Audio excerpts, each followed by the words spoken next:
This is the Wally and Methot Show. Now, here are your hosts, Brent Wallace and Mark Methot. Hello, everybody. Welcome to the holiday edition of the Wally and Methot Show. I'm Brent Wallace. He's Mark Methot.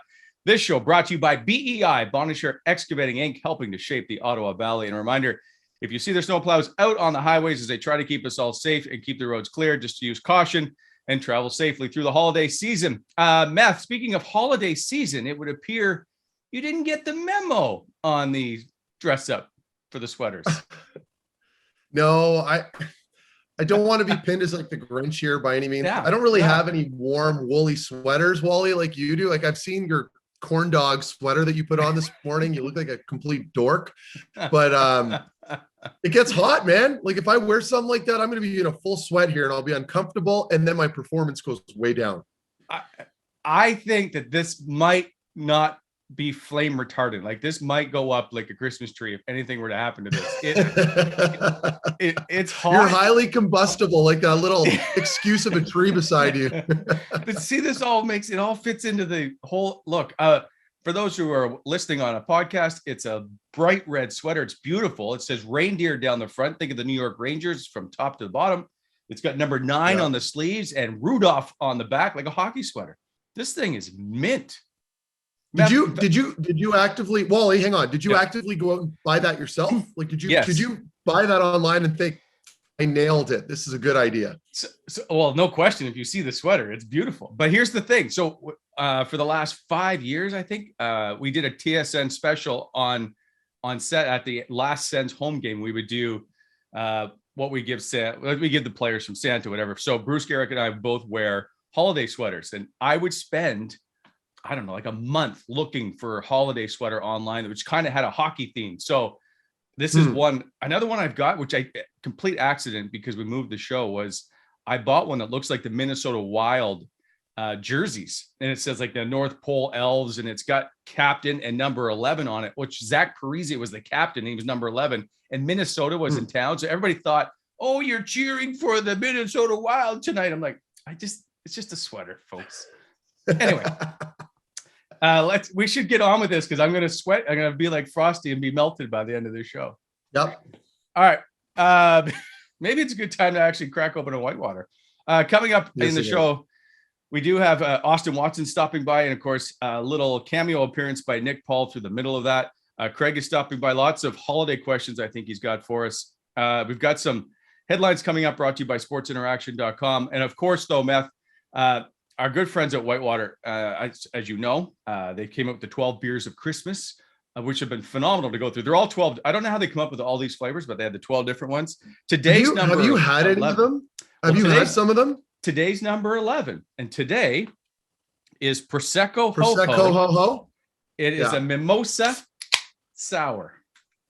Oh, you're having one this morning? You're a beauty. Yeah, my wife had that one and I tried it. It's so good. So good. Yeah, okay. All right. That might get me through the show. Now, was that beer, Wally, was that beer cold? They're all cold. Yeah. I have a fridge like just full of Whitewater condensation on it. Okay. All right. No, it's probably the heat given off by my sweater. Probably. It's screaming right now. Okay. It's actually giving me a headache too. All right. By the way, let's continue. You will not be getting Employee of the Month based on how I dressed up for this show. Fair enough. So, all right. Also, one thing I want to mention in our chat with Austin Watson is that every once in a while, there's players that come to your city you don't get a chance to know very well, or because they're perceived third and fourth liners, they're pretty quiet, they're pretty out of the way. Think of, Artem Zub's another guy who just doesn't appear very often because he's not comfortable talking in front of the camera. There's all kinds of reasons. Austin Watson's one of those guys who's played like almost 600 professional hockey games with the AHL and the NHL. He's done an awful lot. He played in a Stanley Cup final. We just don't know an awful lot about him. And so I wanted to have him on after our golf tournament. When you talked to him too, Meth, you just saw what kind of a beauty he was, the personality he had. And I knew that his story would be very good to tell. And plus, he's just entertaining. So that's an interview. I think it's our longest interview we've done all year. Just stay with it. It's really, really good and lots of funny stuff. And it just, because I don't know what I'm doing, it goes on different tangents all over the place. So it's really good. Yep. Yeah. Agreed. He's the book for sure. Yeah. Okay. let's do some headlines. We're going to make these short so we can get to the interview, but they are brought to you by sportsinteraction.com, Canada's online casino and sportsbook. Go to sportsinteraction.com/Wally and Methot and get the most competitive odds. And a reminder, even though the Sens aren't playing and the NHL is down, there's still plenty to bet on, including obviously the NFL. World Juniors is coming up, so that starts on Boxing Day, so there'll be some of that too. Just go to sportsinteraction.com/Wally and Methot. Check out all kinds of crazy stuff, and don't forget they have an online casino as well. Okay, Beth. Speaking of kind of Team Canada and what's going on, let's just start with the Olympics because that continues to be a hot button topic. Are you okay with your friends basically not going to the Olympics? The NHL is out. Yeah. No, I think, I don't know what your angle is here on this one, Wally, but for me, I think selfishly, I'm upset because I was looking forward to watching some legitimately good hockey, especially in February, where, it's once every 4 years. It's something that I've always looked forward to watching. Even as a player, I turn into this fan all of a sudden.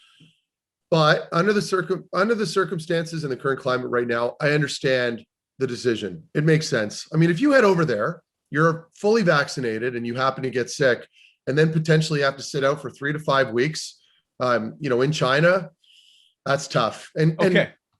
But if the players want to go, then shouldn't they be allowed? And I know we're not going to solve this issue. It's very political. But they don't want to go. Wally, they don't want to go. Did you I didn't hear one player tell me or say publicly they didn't want to go. I heard Steven Stamkos and Sidney Crosby kind of basically say they were okay. And maybe I'm paraphrasing Crosby, but Stamkos is like, if we can do this safely, I'm all in. I think the players really wanted to go, but I get the business side, Matt. I get it. So the owners don't want to go. It's their players. They're not making any money, all that stuff. But I think the players wanted to go. I really do. But are they just like Wally? Are they just saying the right things right now in support of the players, Hockey Canada and yada yada yada? Like, is that Okay, so enough guys. Let's just even you. Would you go? You're fully vaxxed. Would you go to the Olympics? Well, I'm not worried about getting sick. I'm just worried about it getting stuck there for 5 weeks. I think most players, I can speak confidently for that. Yep. Yeah. So that's a long period of time. And then away from your family. I get it. It's for the Olympics and you can win the gold medal. This is a tough one. I can only speak from opinion, of course. Yeah. Like I can't speak for the guys because they're obviously very driven people. They want to win. But I really firmly believe that I would assume that more than half of that group probably wanted no part of it under the current circumstances. If they were different and that there was maybe a little more common sense involved over there as far as like that quarantine period, similar to what we do over here in Canada, then it would I could understand it happening and guys would be a little more inclined to go and play. But I don't think it goes beyond this conversation. I think it's just this simple. It's just not really ideal for anybody to go over there. And you're not really going to get the same experience either, Wally. Like the culture and visiting Olympic a new country, village, like all those things. Stuff. Yeah, the village. Yeah, the village. Like that, it's a shit show there. I mean, they have a blast apparently. Yes, and so that's something that I think has been taken away as well. Yeah. And so all of a sudden, it's not really an Olympic experience anymore. You're just basically under house arrest and you have to play hockey. And I don't know that players are looking forward to doing that. I've been fortunate enough to cover 2 Olympics, 2010 and did all the men's hockey, and 2012 in London, which was by far. And this, when you talk to the athletes and you are shooting the shit afterwards, you talk about the Olympic Village. You talk about all that stuff that becomes, everything that they want to do. They want to hang out in the rooms and all that stuff and party with all the other athletes that never get a chance to party with. Meanwhile, all the other athletes are like, oh my God, there's Sidney Crosby. He's like, I don't know if it's Sidney, but their guys are like, let's have some more beer. Like, it's that kind of fun to have at the Olympics. And I do get and appreciate that, like Steven Stamkos won't get a chance to go probably. So the next question they talk about is the World Cup. Would you give 2 shits about the World Cup if it got played? No, I wouldn't give 1 shit or 2 shits about the World Cup, Wally. The World Championships is fun, but I feel like that is a little bit more self-serving. I've been to 3 of them. Like I'm allowed to say this. Like I loved going over there, but a lot of that was just for my own development, right? I went over there to experience playing with other players. And of course, I want to wear Team Canada sweater. That was really cool. Absolutely. But, it doesn't get a lot of attention because it coincides with the Stanley Cup playoffs, right? It's like the AHL Calder Cup. People know it's there. Right. They're always happy if you win it. But other than that, they don't care. And I'm speaking from a Canadian's point of view, right? Yeah. So if you're a European guy, a lot of those guys like the Finnish teams and that have gone in the past are super competitive because they live and die by this tournament. So from our vantage point, being a Canadian and heading over there, I think a lot of it can be self-serving, and I mean that in the most genuine way possible. I think it's a really good opportunity for players like Nick Paul that we saw this past May head over. Guys like him go over there and they get this new life, new confidence playing with all these good players. But I use that as an example because it's like, yes, you're playing for Canada. Same applies for the World Cup. But in this case with the World Cup, it got a lot of attention initially. Wally, were you covering it? I did the 04.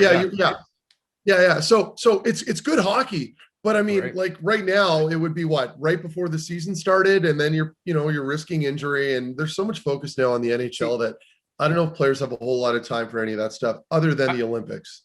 I didn't like the last one when they started putting in Team Europe and the Young Guns. I get the North America. I get the gimmick part of it too because they don't have 8 solid countries. But it lost me. Like I don't remember anything about that tournament for the most part. Neither do I. And I was in playing. 04, I barely remember, and I covered it. Like I'm like, yeah. I remember Vincent. But you can make an argument, Wally. Yes, I agree with you there. And the other argument is that I think a lot of fans enjoyed it, right?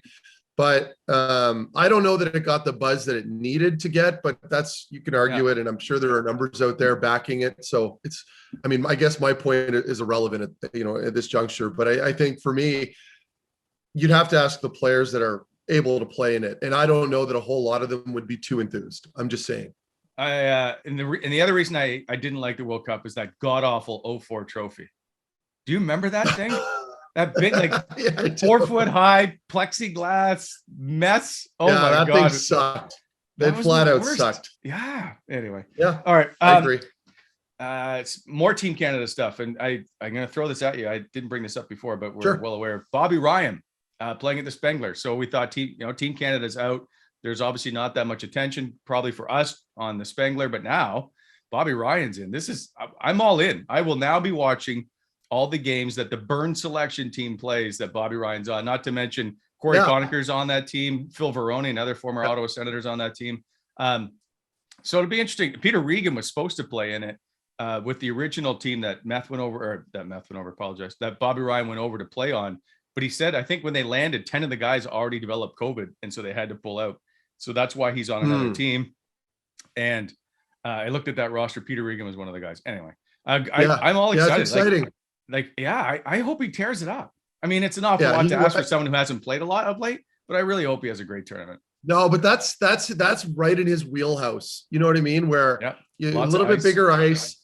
And he'll have a lot of time and space out there. And he's such a skilled guy, and he's so good at protecting the puck that I think he'll thrive. And I had an opportunity to play in that my first year into retirement. So like 2 years ago.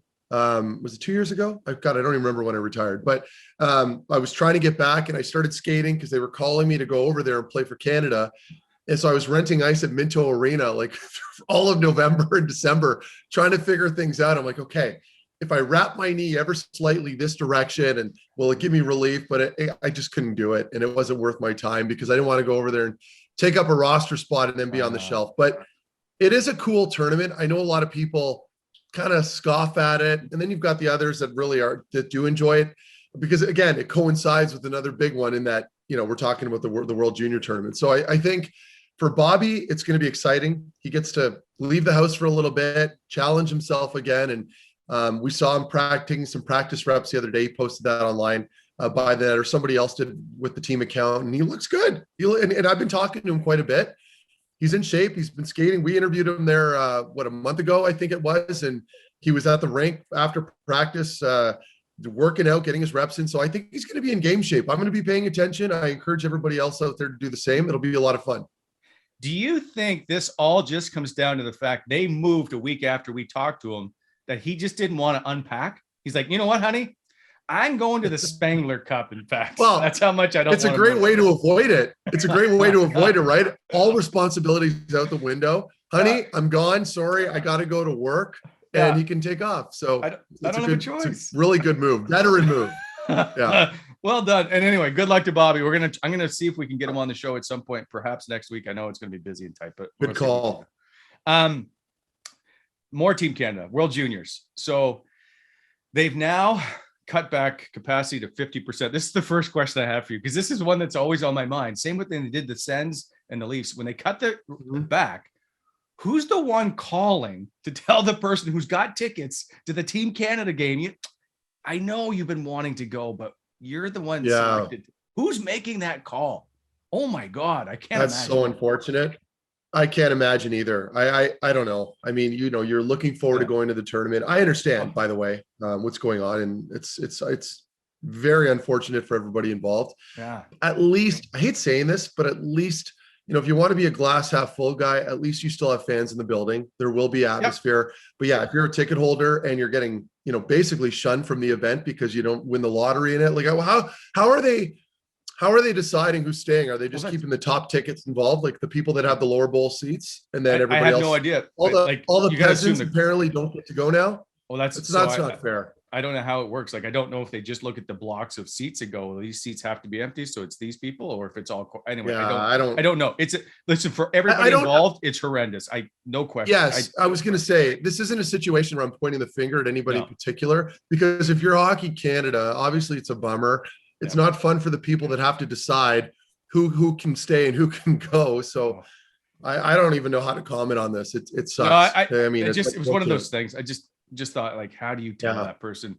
Anyway, interesting that they had everybody had their pre-tournament games canceled except for one. So Team Canada will play its only pre-tournament game against Russia tonight. They open on Boxing Day.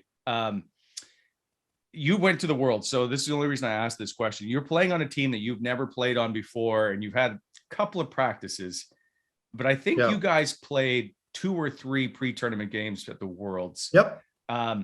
Do you is one game enough? Does it really matter, or is it just everybody's in the same boat? You lace them up and you go play.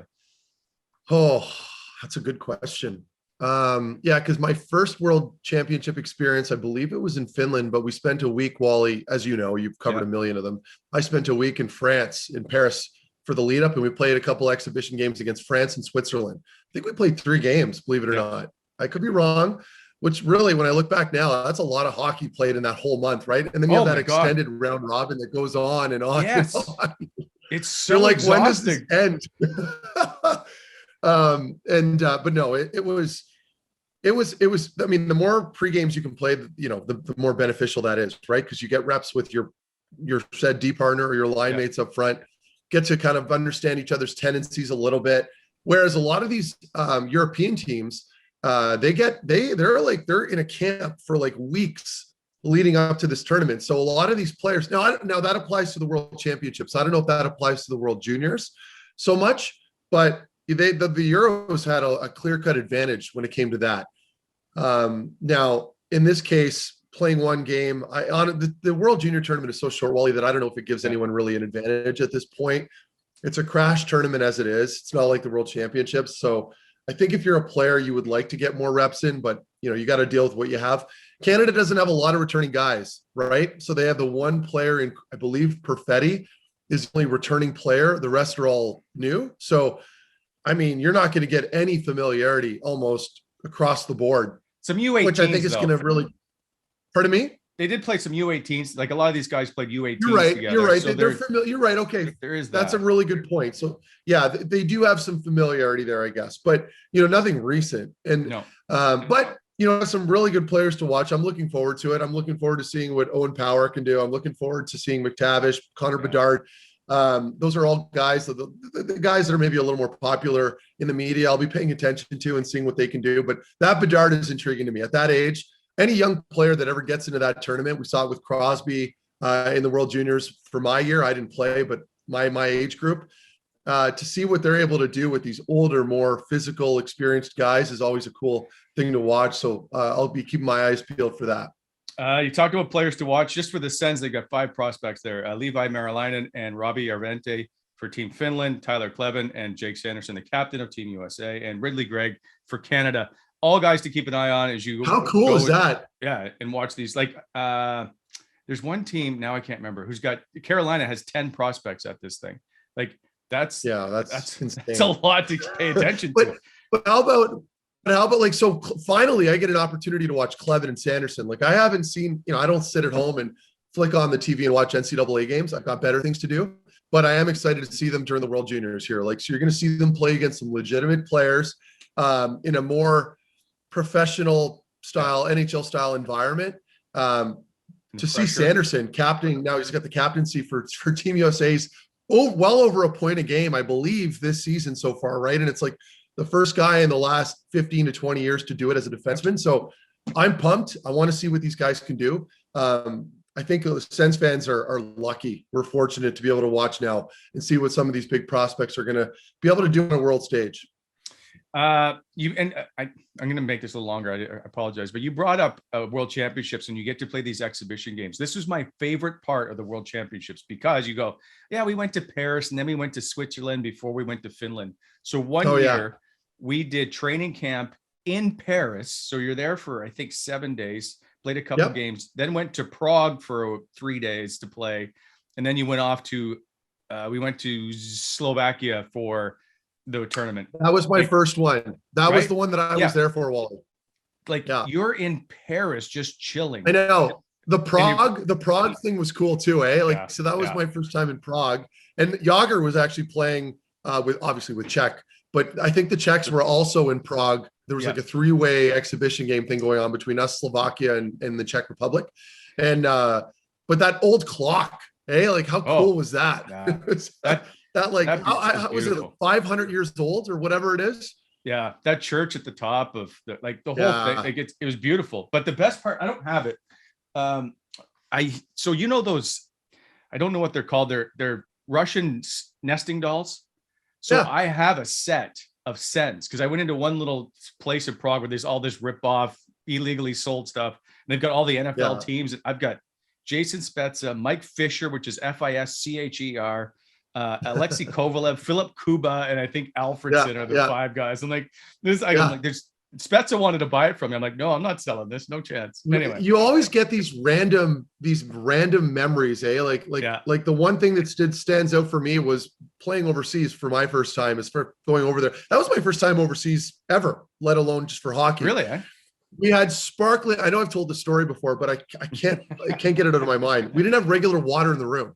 It was friggin' sparkling water. It was just like sparkling water everywhere you go. And like typically as an athlete, you're not used to drinking something carbonated when you're thirsty and looking for something to drink. So that kind of stuff really stands out. And the food just a little different. Trying to understand the currencies and all that stuff. We were at a lunch spot. It was me, Vermette, Rick Nash. I'm trying to remember who else was there, but there was 5 of us. But Antoine in Paris, being a French guy from Quebec City, strong French accent, we would order food and all these snobby Parisians would always respond to him in English. Like they were offended. Like it's such a bizarre dynamic where I just wanted to throttle this waiter. I'm like, can you not just be polite? Like, what are you doing? And poor Vermi, he's like one of the nicest guys you'll ever play with. He's just kind of sitting there going like, what? Like, why are you responding to me in English? So I found that interesting. Those are all those little experiences that you get when you get to go over there. And I got a ton of stories. I do remember the Champs-Élysées. And so I'm like, this is like, we're going up to the Arc de Triomphe. This is beautiful. I look over, there's a McDonald's, right? I think there's a McDonald's on the Champs-Élysées and it's just jam-packed. And I'm like, this just ruins everything. Anyway, I know. It's the weird little stuff you remember. So, well, we kept hitting Wally when we were in Slovakia, and that was my first time meeting Dion. So we, especially before the games got really serious, the odd night we would give her and have some drinks, go to a club or whatever. And every time we got back, there was a little McDonald's down in Kosice. I don't know if you remember, Wally, in Slovakia, just down the road, there was a McDonald's like at the end of the strip. I think my memory's a little by the mall. Kind of hazy. Yeah. So we would always get into a cab when we were all basically limping around downtown trying to find our hotel. We'd get in a cab and we go through the drive-thru and order like a mountain of McDonald's and eat it like a bunch of degenerates in the hotel rooms. I still remember, but it would sober us up. And then the next day we felt great. I think I had one really bad morning, and I tried to go get a massage in the morning just to relax at one of those spas that they have there where they got all the steam rooms and saunas. And as I walked out of the spa, I couldn't shake this awful hangover. I had to find I think I made it back to my room, but I was puking all morning. And this was after the fact. And then I had to practice. And I was like, oh my God, like these guys are going to think I'm brutal. But I got through skate. I sobered up. And then I was good to go for the rest of the tournament. Okay, we're going to have one day a world championship storytelling day. I'll try and get some guests who. I could go on forever. Mike Johnson was one guy. I got a great story about some Team USA goalie later on. Anyway. Well, we'll save it. Okay. Last question before Craig shoots us both. And that is your year you could have played World Junior. Did you ever look at the roster and go, yeah, not much chance? So no, it was insane. So it's the lockout year. It's the 04-05 lockout year. Here's Team Canada's defense: Shea Weber, Brent Seabrook, Sean Bell, who played the previous year as well, Dion Phaneuf, Cam Barker, your buddy, teammate Danny Servette, Braden Coburn. That is Team Canada's lineup. And I'm just wondering, like, are all the other defense across Canada and everywhere looking, going, like, that's what I want to play on, and there's no chance for me whatsoever? I didn't even get in. I didn't even get called to the preliminary camp that they kind of did. That's how deep it was. And I mean, if anybody's out there listening, I'm hoping there are more than a couple listening. Go look at the forward group that went that year as well. Like, it's insane. Jeff Carter, like we're talking Bergeron, like Sidney Crosby, Mike Jeff Richards Carter, Mike Richards. I'm trying to think. I'm butchering Corey Perry's on that team. Yeah, Corey Perry, Ryan Getzlaff. Yeah, there's a lot of good players. Yeah, it was a really good team, and obviously they won that year. And Danny Servette and Corey Perry were playing with me in London at the time, and that was actually when we were on our 31 game undefeated streak with the London Knights, and they left. We lost a bunch of guys. It wasn't just them, because we lost Danny Fritchie to Team USA. I don't know if Rob Schremp went as well with US. I'm not sure there, but that I think is the reason why we ended up losing a game, I think, right around Christmas time. And then our streak ended right there. So lost a lot of good players. It was that World Junior team is often regarded as one of the best ever built. All right, coming up after the break, we've got Austin Watson in the chat. Of course, don't forget he's joined by Nick Paul, which I texted Nick and said, hey, Austin's coming on. Do you think you might want to just appear briefly? He's like, absolutely. So stick around for that. That's brought to you by Whitewater Beer. Don't forget, use the shop, whitewater.ca, log into there and use the Wally and Methot coupon code, 15% off. And remember to please drink responsibly this holiday season. And coming up after the break, here is number 16 of the Ottawa Senators, Austin Watson.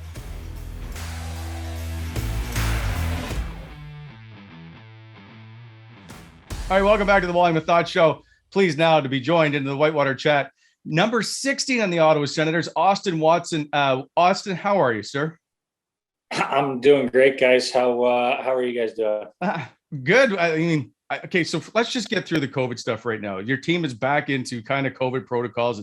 The season's on pause. You've got 7 people in the organization now in the protocol system.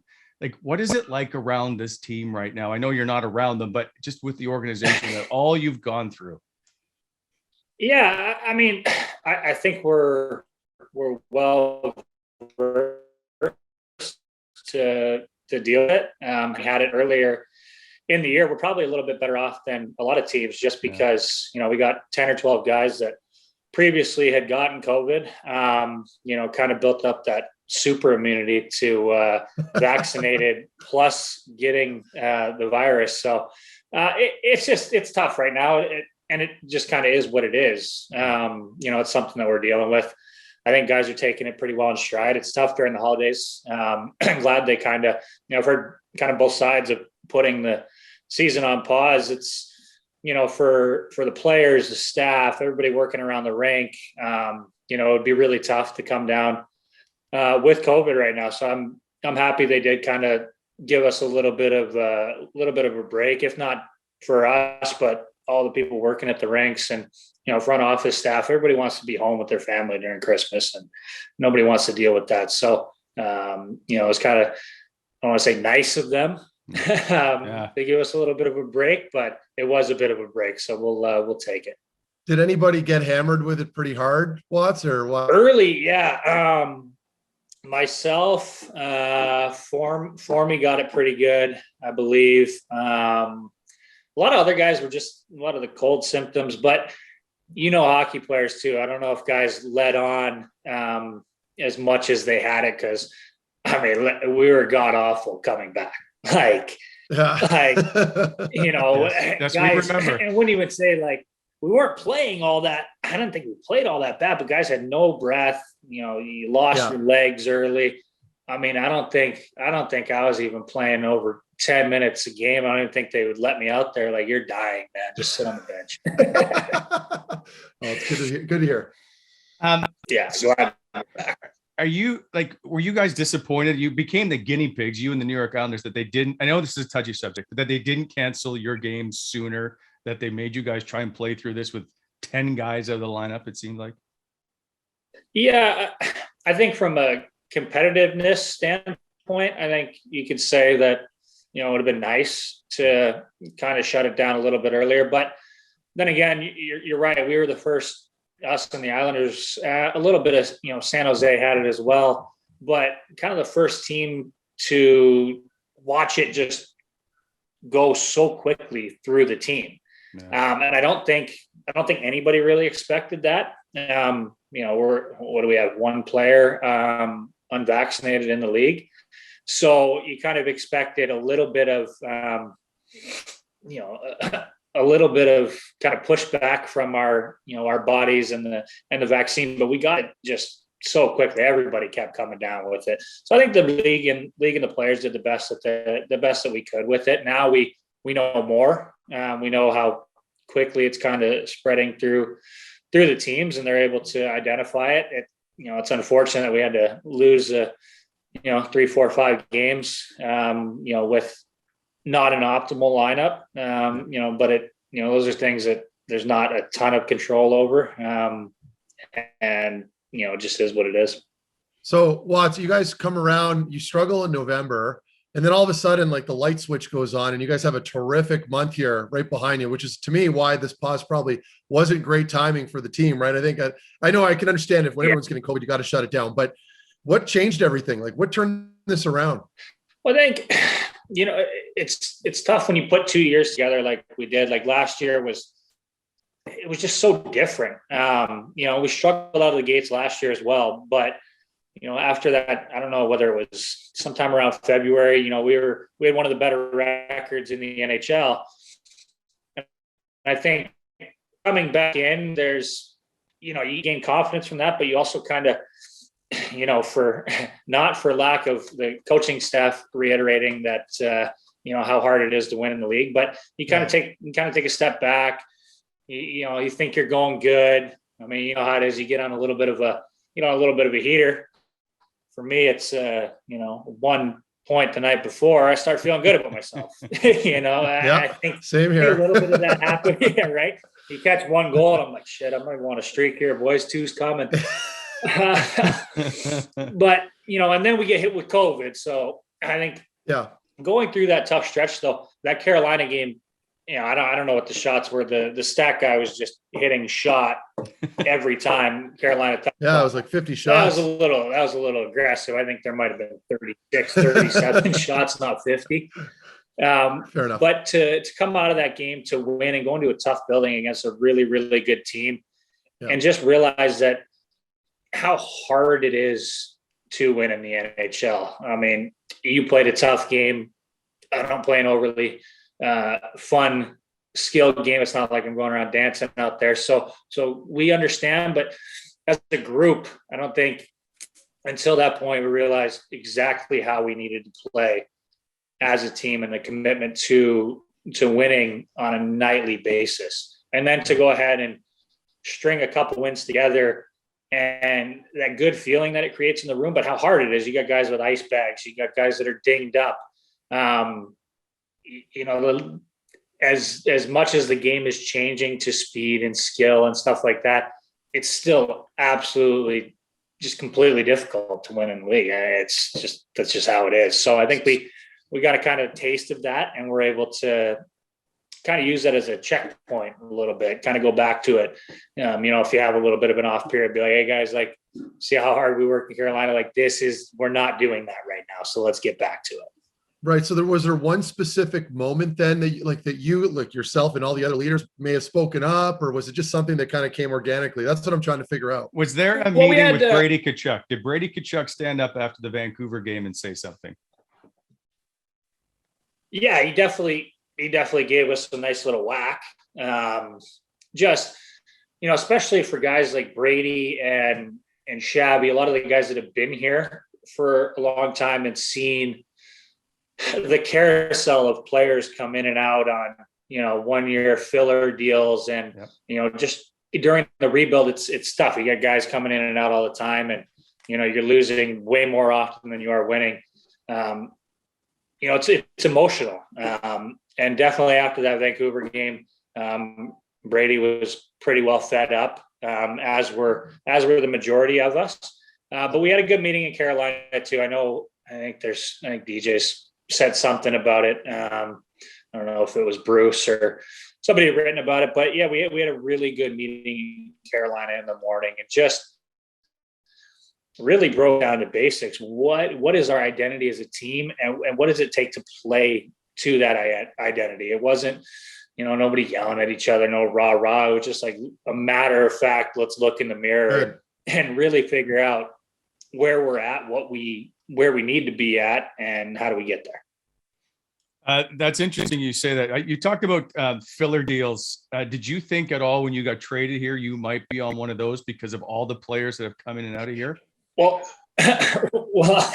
thankfully I signed an extension in Nashville and hadn't played a single game on it. And I came here with 3 years on it, so it was a little bit more comfortable that way. You know what? You never know. As you go along and play, year after year, and you get some experience, you kind of just adjust and prepare for whatever comes your way. The cure to that all is playing well inside of your role. You might not get extended or stick around long, but you'll get an opportunity to maybe go play on a contending team or, sign and trade, something like that. So as much as that's a possibility, it's more, come in and do your job and let the rest take care of itself. So you talk about a role. I like that you brought that up.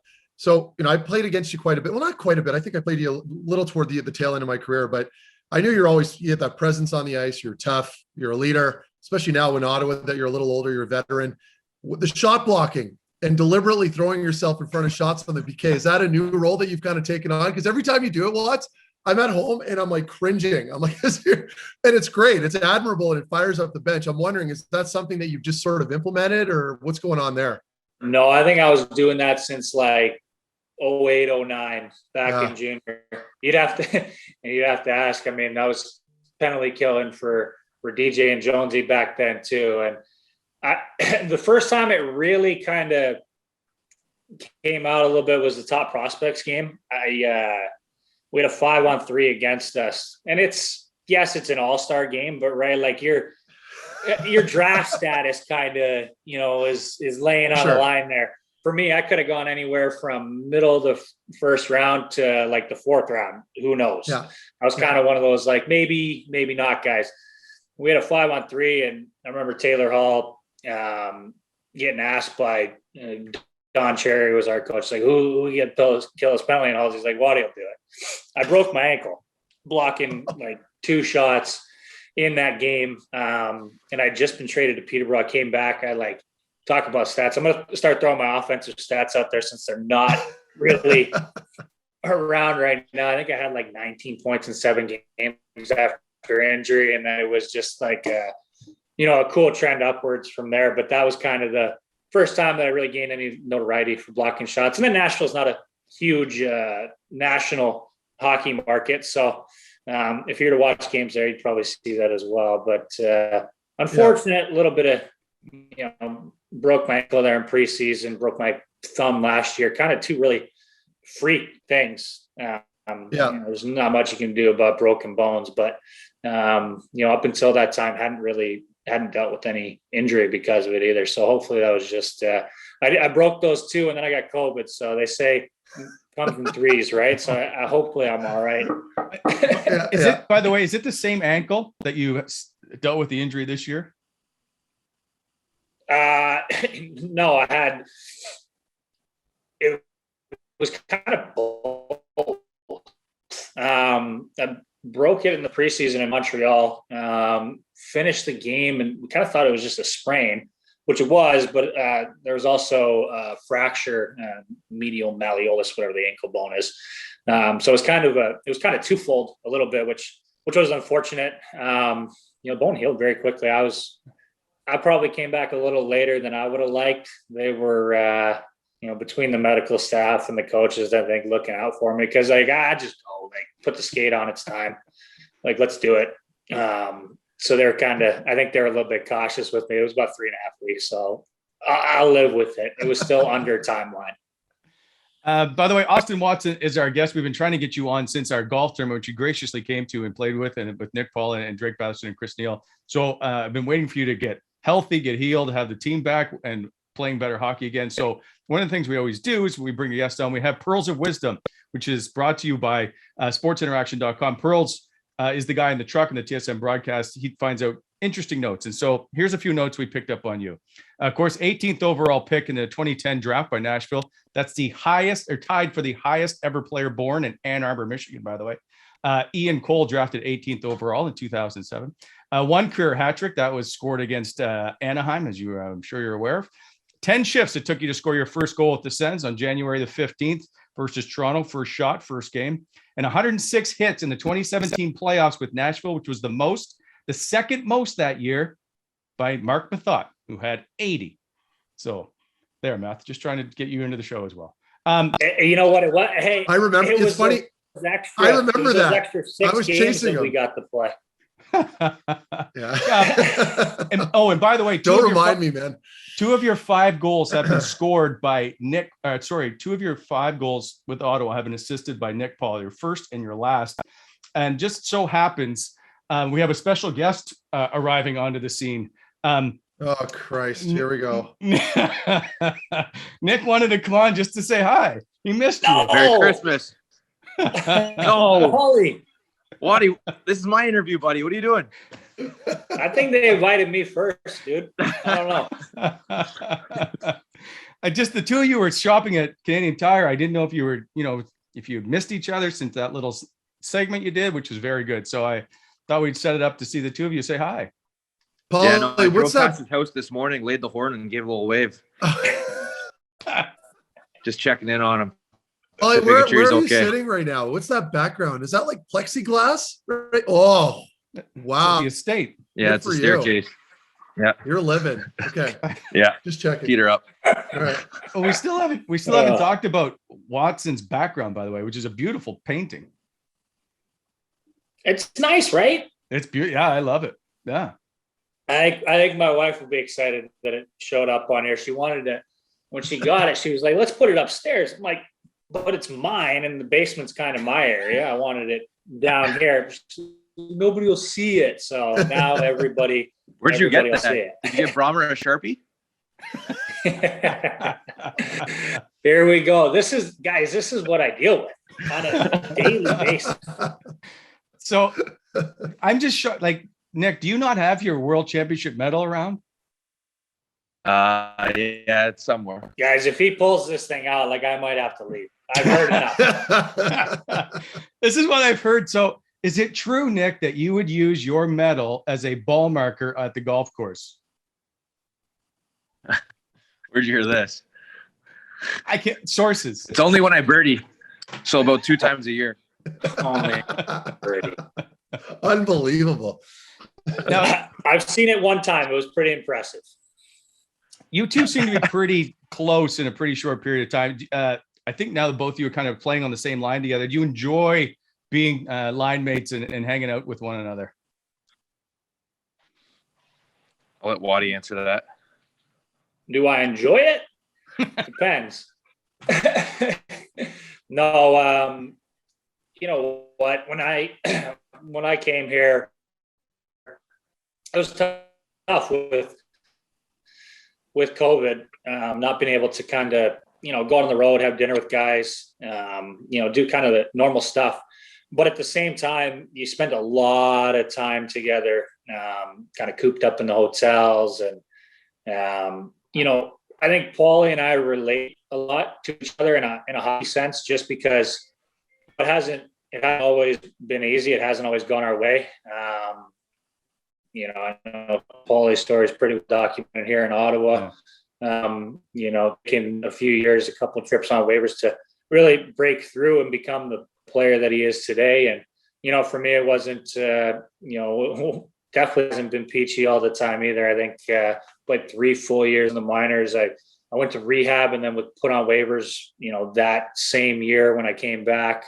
There's just, when you go through adversity like that and, you get around people that have faced similar situations, I think there's just a little bit of a subconscious kind of understanding and connection there. So we hit it off pretty good, and then played a lot of golf this summer together. I slapped them up pretty good there. Well, I was going to say, that's why we're such good golf partners. No one wants to play us. The mentality, the mental, and the adversity we go through, it's unmatched. It's the grind, the persistence between the two of us. Like, you never count us out. We'll grind, and so will Paulie, for the entire day. Our favorite spot is down 6 after 6. Yeah, what are our handicaps, Paulie? What's mine at right now? Am I playing? What are you playing? Oh, you don't even know. See that you guys are total sandbaggers. Is essentially what I'm No, gathering. I know. You don't even know what your handicap is. I know what Paulie's is, but I'd like him to tell. I'm a 9. Oh, you're not. Unless really? I'm playing Okay, Shabby right at 10, because Shabby. I don't even get about his golf game. It's not even. He's a sandbagger. First of all, yes, he is a sandbagger. He's a nice golfer, but he's a sandbagger. The way he counts his scores. He likes to fluff it up a little bit. If you like to fluff lie, how do you want to count that on every shot? Man, that's a defenseman thing. When I would play with Carl, Eric was like that too. And like, he'll deny this to the day he dies, but it was the same thing. It's like, they're so competitive that they can't fathom not beating you, right? So like fluffing up a shot or forgetting what he had on, like, oh, I think I bogeyed last hole. Meanwhile, he dropped and I had like a nice par. I'm like, 1 stroke, really? So I get it. One of the best things I've ever seen. So in Ontario, at least, there weren't rakes in the bunkers for the longest time, right? So you get to preferred lines in the bunker, which is fine. Just move it over a foot to some flat sand. Caught Shabby literally building himself a little sandcastle under his ball. There was like a mound like this, and the ball just sat right on top of it. No, and he sticks it to like 6 inches. Like no shit. When Shabby started playing with us, Waddy's like, man, his sand game's elite. And then Waddy goes and looks at one of his things, like, no kidding, the guy's freaking cheating. Love it. It's not right. So he's gonna Drake Batherson was supposed to. He had a decision to make whether he's going to play pro golf or pro hockey. Are you guys better than him? Paulie, definitely not. No. No, Drake. I'd say Drake's the best golfer on our team. Could be, yeah. Just in terms of, he's just smooth. He's got, you watch it on TV, that just like smooth power where it doesn't seem like they're swinging it all that hard. He just absolutely smashes the ball. We beat you guys in Muskokas there, didn't we, Paulie? Me and my sandbagging partner, Shabby. Yeah, when he's playing at a 15. Yeah, no, you guys beat us on 18. What happened? We had that part 3 where we all went over, and then we hit 18. What happened? We hit that 5-iron 260. How many chips did you hit? Hey? How many chips did you hit on 18? No, I hit that 5-iron 240. Remember? Oh, I love it. I'm like 220. I'll get a nice little 5, hit a 240 over the green, out of the hole. That's the key thing. You were out of the hole. I don't care how far you hit your 5-iron. You were out of the hole. Oh man. Is this typical of this team this year? It seems you guys, for the most part, I'm not around it, and the room has obviously been closed, that you guys get along extremely well. Yeah, definitely. I think again, kind of like we touched on a little bit earlier about kind of the carousel players a little bit over the last 4 or 5 years. This group has actually gotten play together a little bit. There's been carryover, and you've got that core group of young guys. Paulie's not quite that young, but inside of that core young guy group. But yeah, I think going through spending a lot of time last year together, and then having at least a majority of the same faces around, we get along pretty good. We have some characters. Who's the biggest character? Paulie, who's the biggest character? Who's the biggest troll? Who's the biggest troll on the team? Whitey. Is it Whitey? Whitey. How much is he missed? You can't sit beside the guy. Well, he's injured right now, but every day he comes in, he's like poking you or touching you or doing something. You're like, dude, just it's 7 a.m. right now. I don't need you poking. Like the shoulder rub, it gets me every time. Just sit next to you and like, hey man, how you doing? Dude, don't touch me. Oh, bro. He's a touchy-feely guy. Yes. Like, likes to make contact. But I think he knows. That's kind of annoying. Love it. Like that, he starts laughing. He'll touch you, and you'll get pissed. You're like, "Don't touch me," and he just starts laughing. And it's like, oh, it's the worst. It's a long year, man. It's like it's too much. So he's got to be missed. He's awesome though. Yeah. Like you notice him not in the room. I'm assuming right now, or I'm guessing, right? He's not around because he's hurt. That you miss that kind of energy, or maybe you don't. Not at 8 o'clock in the morning. At about 10, you do. Yeah.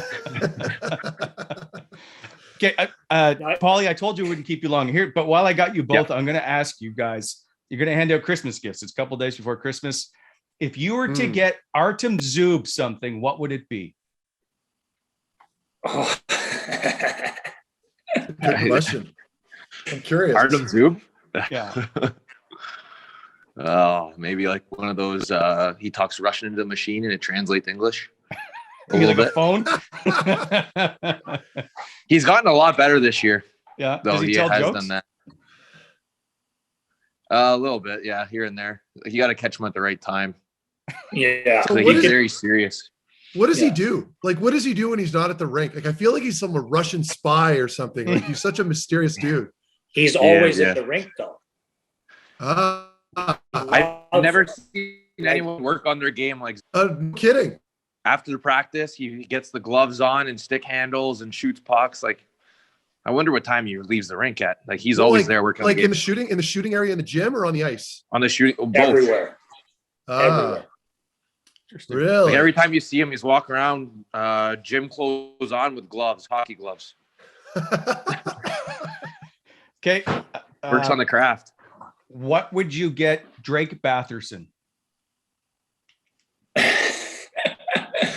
Drake Batherson. I don't know. What can you get Drake that he probably hasn't got himself this year? Yeah, that's a good question. And I got to commend him for it. You see different guys, sign a little bit longer deals with some money. And, one of my really good buddies, Ryan Ellis, is the opposite. He's cheap. He won't spend a dime. Drake went like total opposite. Got himself a car. He's doing pretty good for himself. So nothing. Is he driving that G-Wagon? Is he driving the wagon? I think I seen it outside the rink.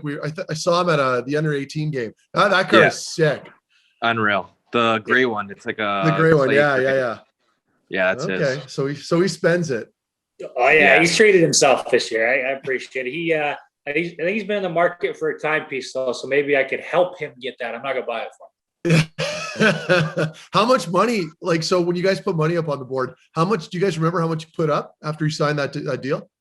Probably like 500. You kidding? No, I can't remember. Yeah, I don't remember. Oh, good. It doesn't matter. I was just curious. Probably a decent. I don't know. Last guy, Tim Stutzla. Now, what would you buy the young kid? Balenciaga. Oh, that This guy PlayStation owns this freaking Balenciaga shirt, Balenciaga. dude. I can't look at it anymore. He's just got, that's it. It's just one wardrobe and that's it. Yeah, he's one of those new age, the kids. What is he? Is he even 20 yet? He's 19 maybe. But they've taken on that like frat style, but designer. He's got the t-shirt with the PlayStation. It says PlayStation on it. Meanwhile, it says Balenciaga on the sleeve. I don't know, $400 or $500 t-shirt. Like, you're nuts. Insane. Hey, the dress shirt. Oh, the dress. It's I can't rat on him too much. Yes, you can. No one sees the show. Boy, playing the dress shirt. It's just a white dress shirt that just says Dior in white right across, like stitched across. He loves it. Okay, so last question I have for each of you. What does Austin Watson get Nick Paul for Christmas and vice versa? So, Waddy, I'll start with you. Ooh, I would get Nick Paul a set of standard length golf clubs because crazy thing about Paulie is he's a tall guy, but he's all arms. Like he can literally, I think he can scratch his calf standing up. So, but he's got these shafts in his golf clubs that are long and they're too long. So we need to get him fitted with some proper sized golf clubs. I like that. Can I add one for you to get me? Sure. What do you need, buddy? Can I get a little wax for the eyebrows? Touch them up a little bit.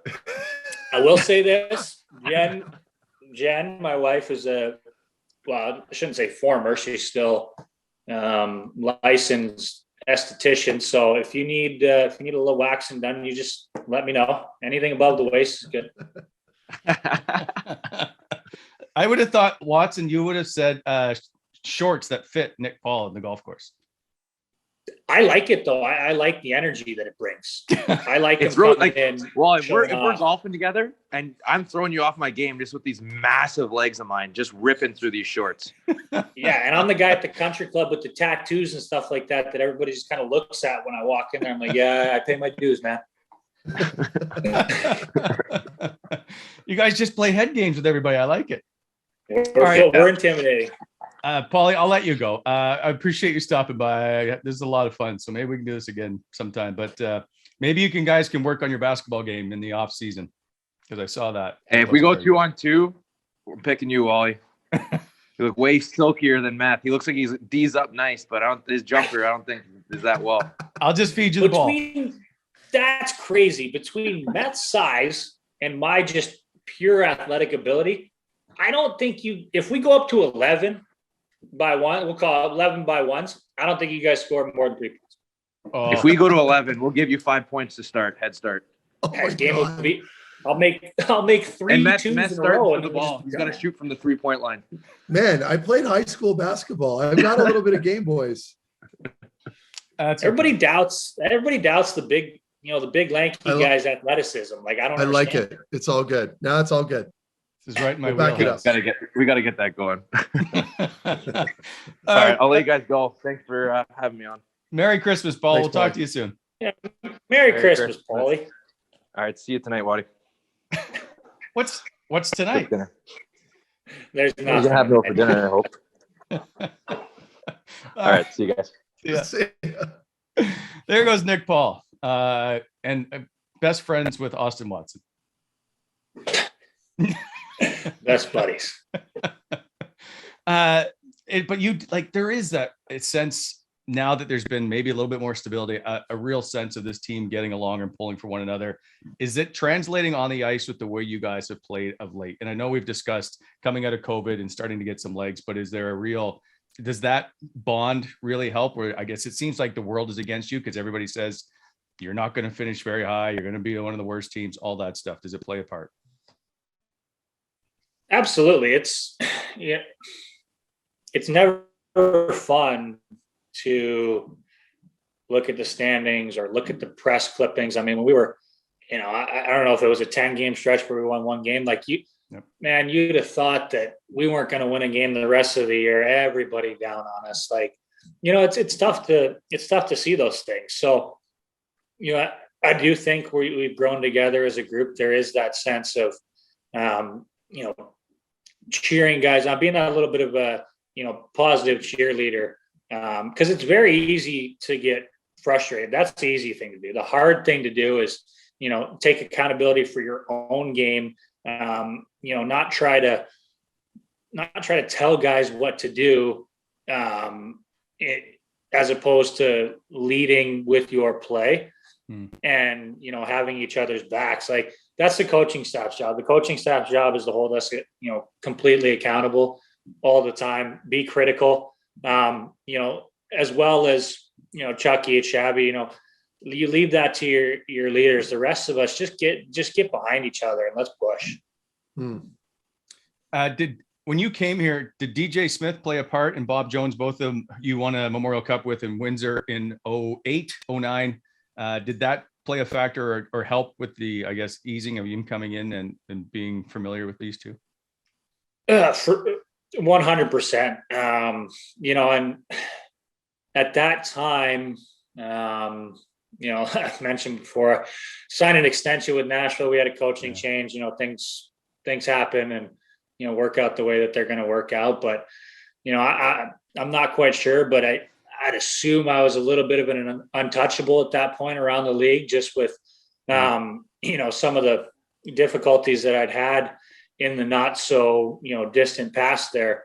So for me, I have a huge appreciation for not only DJ Jonesy, our staff here, and Pierre Dorian as well, to be able to, look past what, is kind of either on the surface or the picture painted, whether it's media or whether it's Twitter, whatever it is.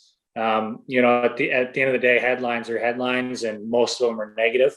That's where a lot of the coverage and press comes from. And, for them to say, you know what, we know Austin, we believe in the person that he is, the person that we believe he will be when he comes here, and the player that we need or want for that role. Like, I have a big time extreme gratitude and appreciation for them. So that 100% made it really, really, I don't want to say easy. Getting traded is never easy, especially during COVID. I mean, I spent 2 weeks at the Brook Street Hotel with pregnant wife, 130-pound Great Dane, and a 3-year-old running around. Like, it wasn't easy.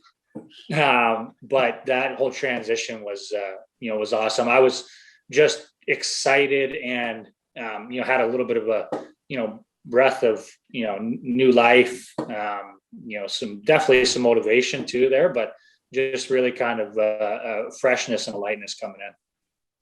How much different is Austin Watson now compared to all the prior events and before you went to rehab?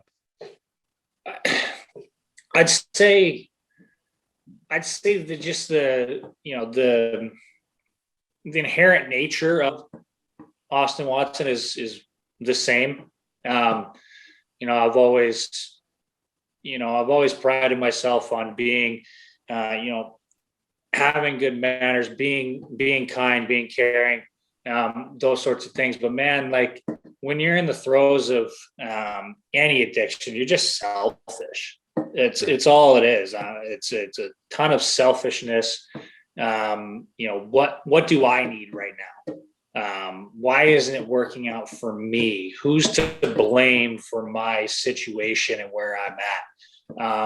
And today there's days where I want to blame other people or, think about myself more than my family, more than, my teammates. But I would say for the majority of the time, I'm just a way more unselfish version of myself. And for me, it's something I got to do on a day-to-day basis to not jump back into those, to those bad habits, to jump back into the really, really poor solution instead of staying in the right solution where I'm at for me and my family. So I'd say that's the biggest difference.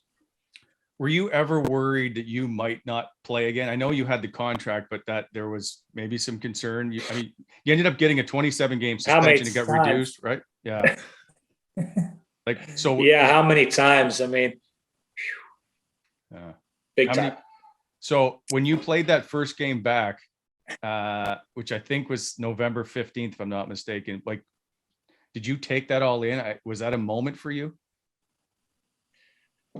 Big time. I think even before that, you know, you get into situations, you know, in my personal life where even back in 2015, 2016, I go to rehab after that season.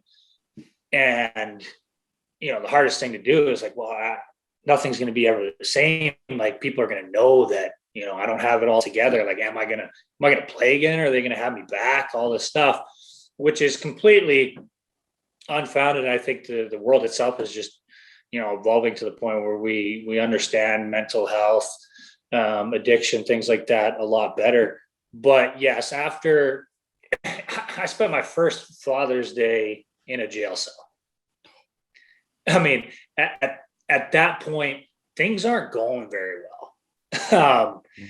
You know, aside from everything in your personal life, like, your career is pretty much hanging in the balance, if not almost over, at that point. And then going back that same year to rehab again, which is what I needed at the time. I didn't know I needed that.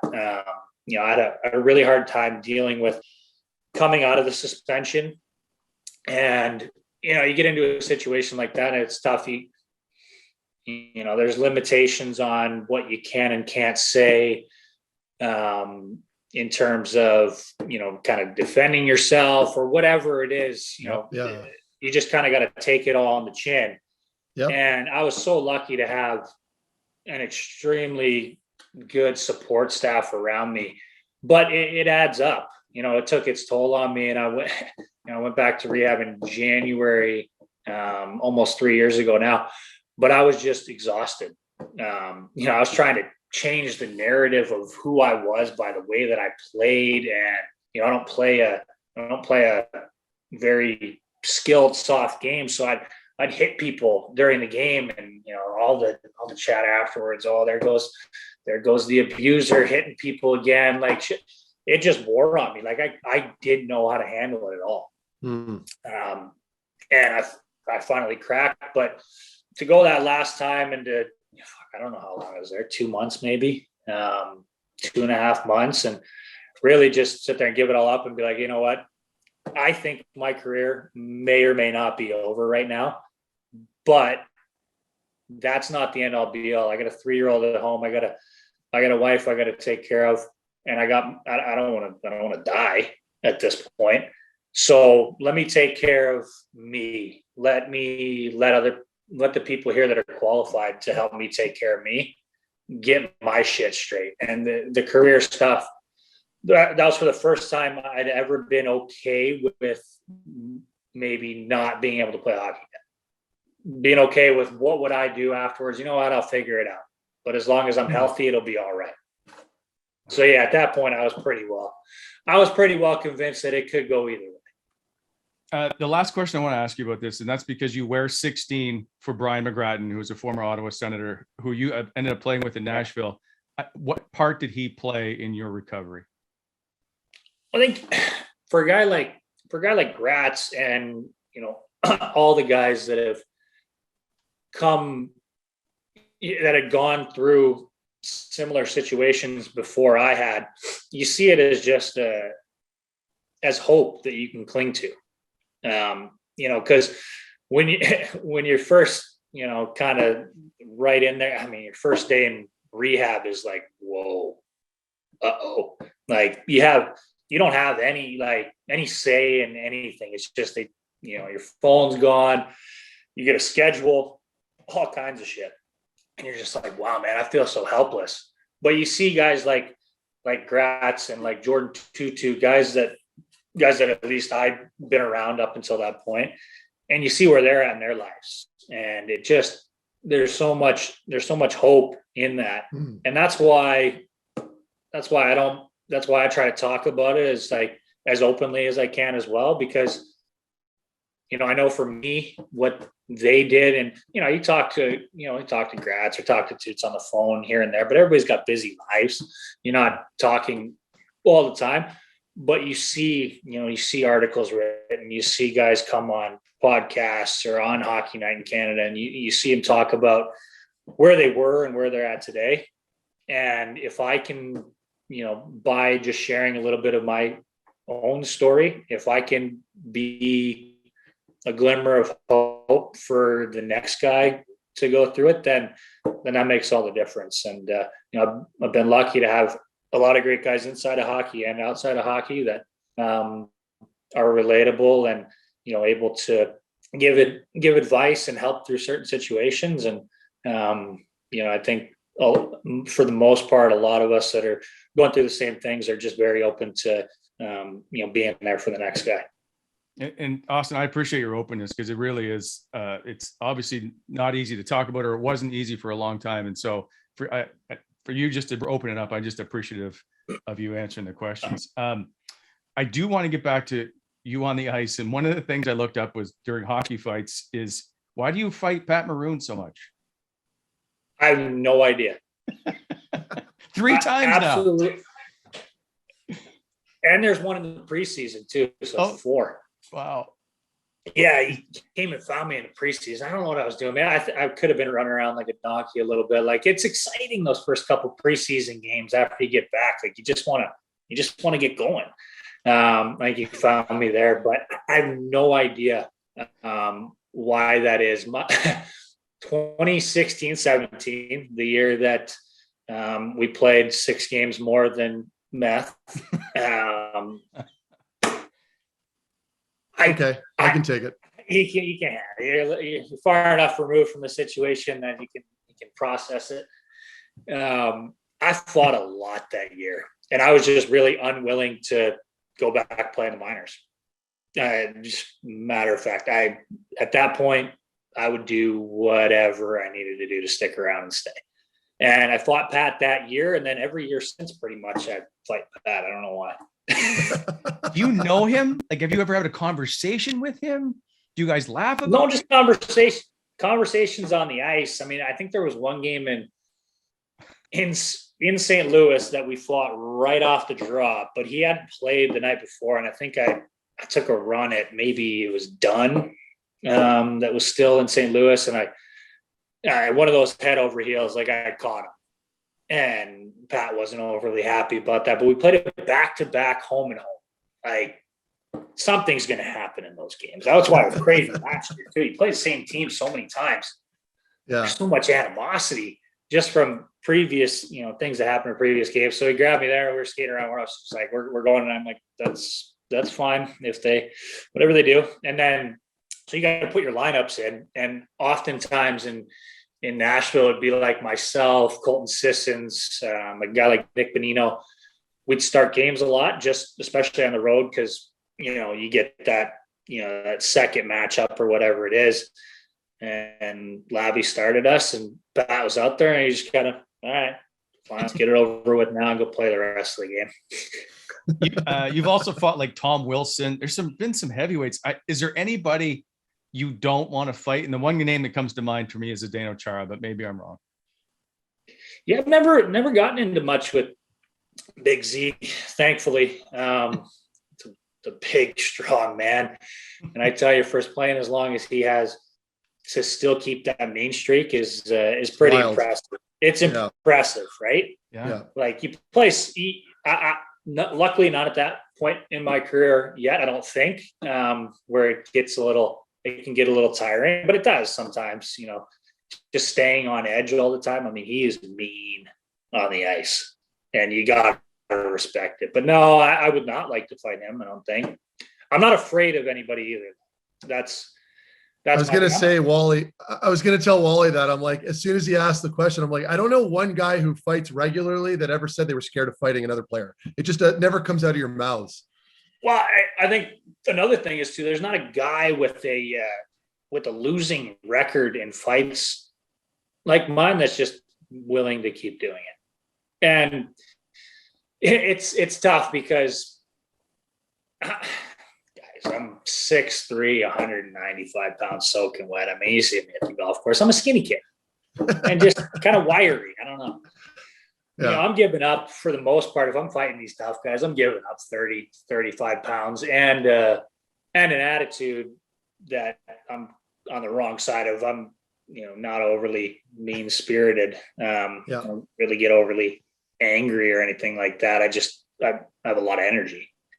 So, I don't go into a ton of these thinking like, I'm going to beat the wheels off this guy. It's like, well, there's either somebody taking liberties with somebody, and I will always stand up for a teammate.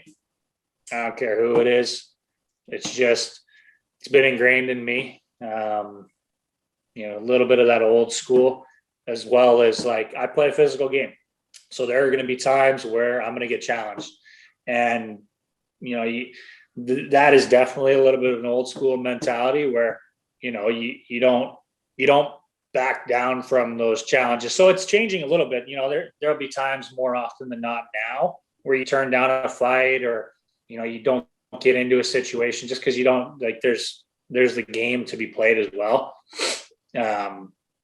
But if it happens, it happens. And I hate to see how like this guy needs to win a fight. Like, maybe I'm not even trying to get beat up. Yeah. I'm not going in there like, hey man, please punch me in the face. This is fun. I mean, what do people really think? Well, it's given you a ton of longevity, and you found a role, and it's not like you're having to fight all the time, and you're big enough that if you ever feel like you're probably getting into trouble, you've got those long monkey arms that you can hold people off, right? And that's something that I think you can use as a tool set whenever you are in trouble. So it makes the job a little easier. But I will say this, to your credit, hardest job in the NHL for sure. Goalies are up there, playing in net is up there, but having to worry about fighting a guy on any given night, I can't, in front of 18,000 people, I don't think enough people truly understand the pressure involved. It's not that it ever hurts you. It's more the ego and all that stuff that gets involved, right? And that gets challenging. Well, and that's just the way the world is right now too. There's so much social media shaping the way that that we think. Like if there wasn't hockeyfights.com, I bet you there'd be a good amount more fighting, but guys don't want to get beat up. Guys don't want to have to look at that and see 75-25, this guy won. And I'm like, oh man, like everybody thinks I'm a wuss. It's tough. Yeah. But it's not like the old days either where you have to think about it as much. True. Yeah. When there's one of the big boys in, and you're not really thinking about like, oh, I got to fight this guy tonight, but like you better be prepared if something does go down that you might get involved. But I think it's a little better nowadays where you don't really have to think about it so much. When we came in the league, you came into the league around the same time as I did, and I never fought. The only time I ever fought was because I laid somebody out and I had to defend myself because teams had one or at least two tough guys, right? Crazy. Like those first few years, like 2008, 9, 10, even prior to that, obviously, every team had a couple players.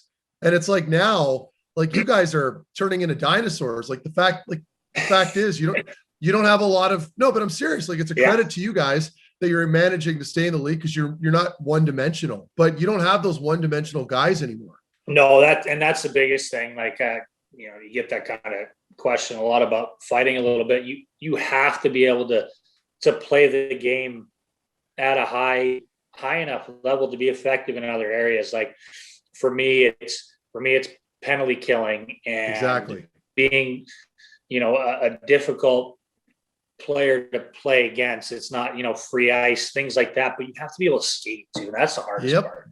It's not pretty. Like I'm not an elite skater by any stretch. I wouldn't even say I'm a very good skater, but I get it done. You have to be able to get it done. If you can't skate, you can't play. Agreed. Will you get teeth, or do you have fake teeth at some point that you'll put in? Not anytime soon, I don't think. When I'm done, maybe. I have the work done. I have like the bone graft in between. I don't have any teeth to pop in. I had them early on. I never wore them. Wife and 2 kids. She thinks you're not trying. Cute. Yeah, I think she thinks it's cute. Like it's not overly attractive, but I think she thinks it's like endearing. So I'll take that. Yeah. I was missing a few, and I was same as you, Waddy, where like there was just no point in getting them put in, right? Because if you do get cracked with another stick or a puck and you have those teeth in, it can crack your palate, right? Yeah. So you may as well just wait till you're done. Last thing I want to do is break a jaw. You saw, I think it was in New Jersey, Enzo lost a couple, and I was asking him after, because I hate teeth stuff. Like there's not much worse. It just like, it's a bad feeling to have broken teeth in your mouth. And he's like, no, it didn't hurt. Meanwhile, he's got like 7 veneers and they just all kind of like cracked and stuff. I'm like, oh, okay, that's why it didn't hurt. It is a shit feeling, eh? Like you get all the blood pooling and it's like that grainy, chippy feeling in your mouth where your tooth is like disintegrated and you spit it out. And then it dawns on you. You're like, those fucking things are never going back. They are never coming back. No, the worst, and I'm assuming that you've had this, is when like they break and the roots kind of hanging underneath. Oh, it's the worst. Oh, it's so much pain. I don't even like stepping back and talking about it because it hurts. Yeah, I'm getting goosebumps. Oh, right? Yeah. All right, I'll move on. Anyway, If the two of you, if the 2017 Sens and Preds met in the Stanley Cup final, who would have won? This is so funny. I'm glad we're talking about this. Because we took them to 7 games. We did, right? But coulda, woulda, shoulda. We weren't there. Coulda, woulda, shoulda. I mean, we played Pitt in 6, and we had our hands full in Pittsburgh, big time. But being here now and having all the training staff, there's not maybe a couple guys that were even around players wise during that time, but the trainers, they all remember, right? Like and you talk to them and they're just like, we would have slapped you guys. Like we needed to get through that series and we would have a cup ring. But the same goes for us in Nashville. We're sitting there going, man, if we could have just played Ottawa like 5 games max, we would have smoked these guys. Yeah, but Nashville's because I played a ton against Nashville when I was with Columbus and we were in the West. You guys were in the same division as us.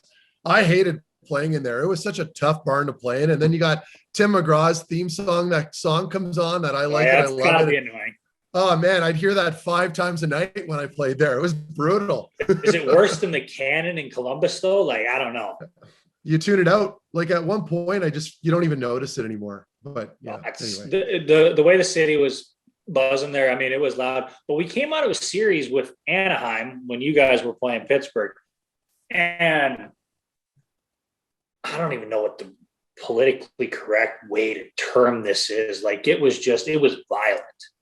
And the rules were just different. Yeah. Prison rules. Thank you for saying that. As somebody that's been to jail, I didn't think I wanted to double up on that.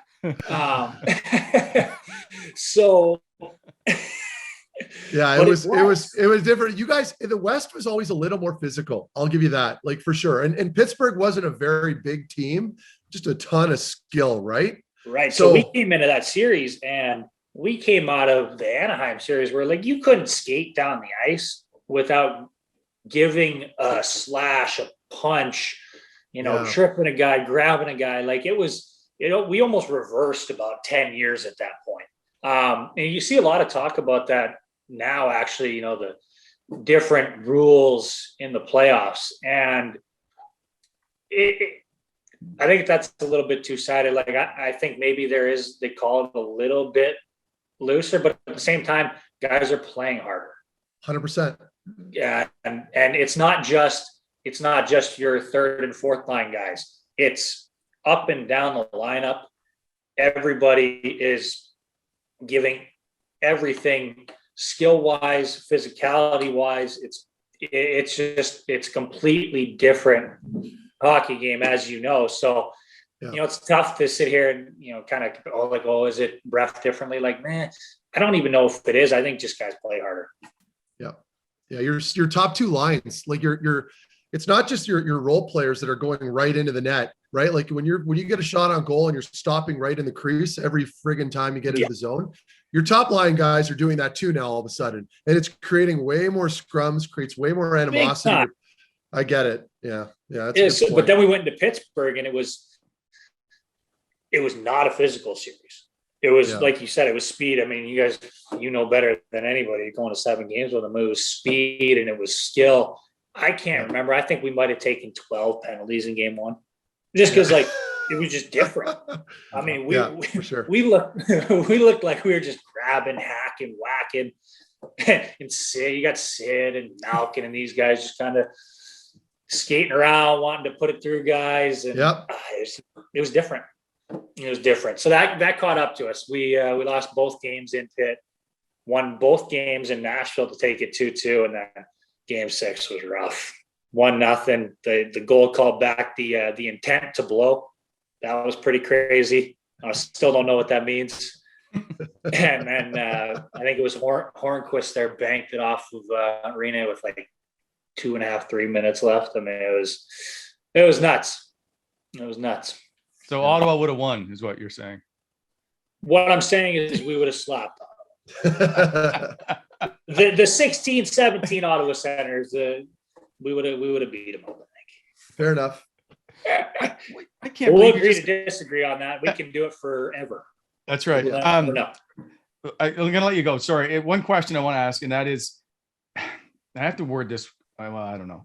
Does Brendan Lemieux need to be attentive when he's on the ice facing the Ottawa Senators in the next game? Maybe. It's one of those things where, yes, we Brady can handle himself, as we've seen. Like, Brady's easily tougher than me. Like, and he's tough, he's big, he's mean. He can handle himself.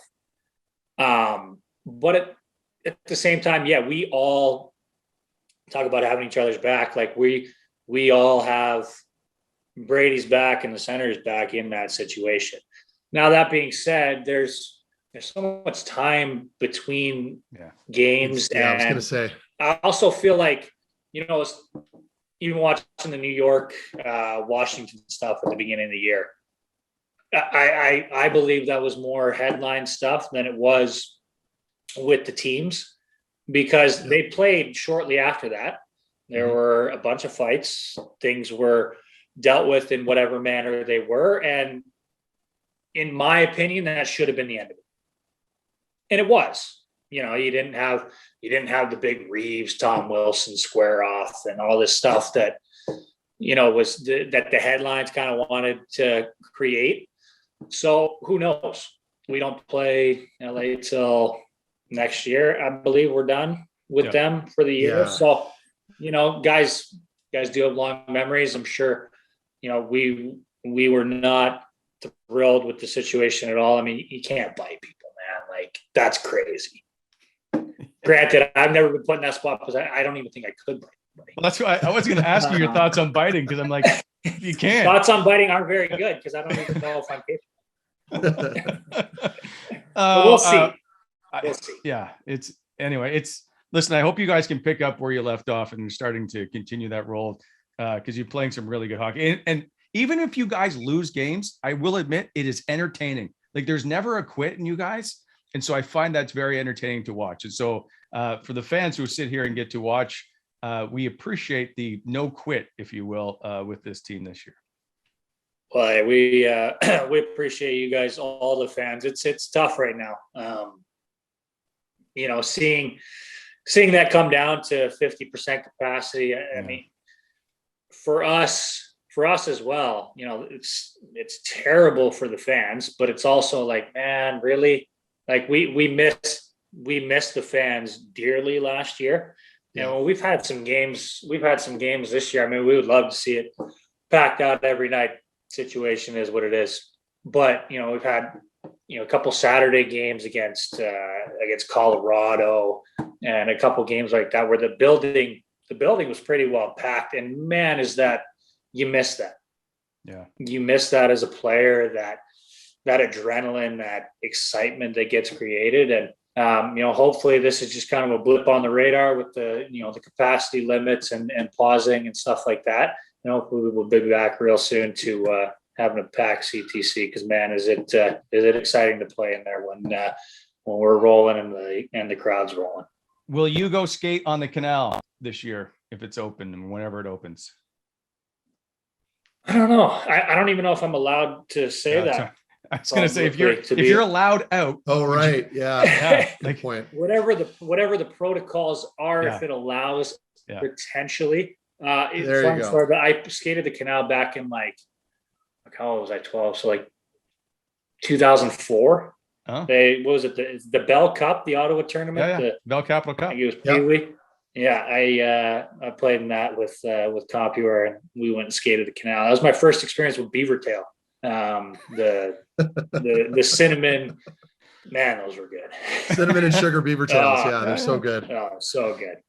I didn't know you played in the Bell Capital Cup. That's you also played in the Pee-wee, the Quebec Pee-wee tournament as well, I think, that year, or one of them. Yep, that was tough.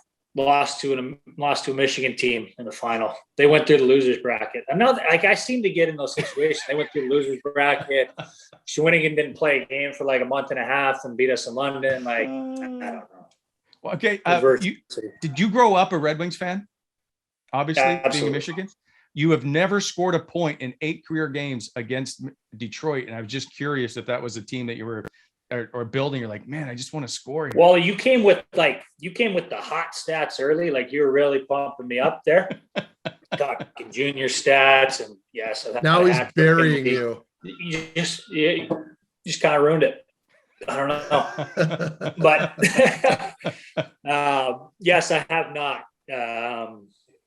Actually, I'll tell one last little blurb about Detroit, and then we can move on from that.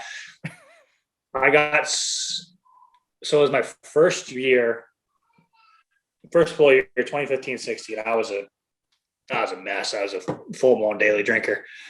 I got so banged up in Detroit the night before we were about to play them at the Joe.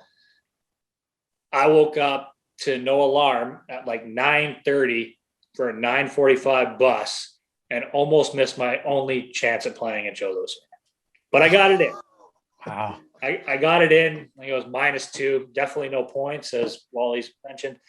But yeah, that would have been pretty devastating. I would have.